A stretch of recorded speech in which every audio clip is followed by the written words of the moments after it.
আমাদের সমাজে কিছু কিছু মানুষ আছে যারা নিজেরা জিততে চায় না, শুধু চায় অন্যদেরকে হারাতে।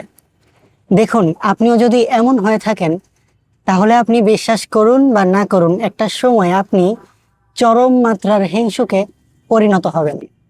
আর এরপর একটা সময় আসবে যখন অন্য কারো উন্নতি আপনি সহ্যই করতে পারবেন না।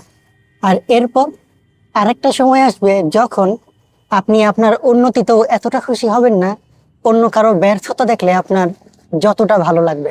তাই আমি আপনাকে একটাই সাজেস্ট করব, দেখুন ভাই, কারোর সাথে প্রতিযোগিতায় যাওয়ার দরকার নেই।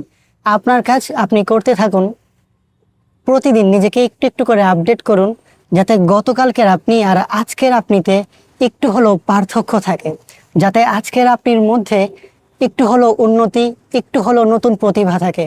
এই দিকে আপনার উচিত মনোযোগী হওয়া।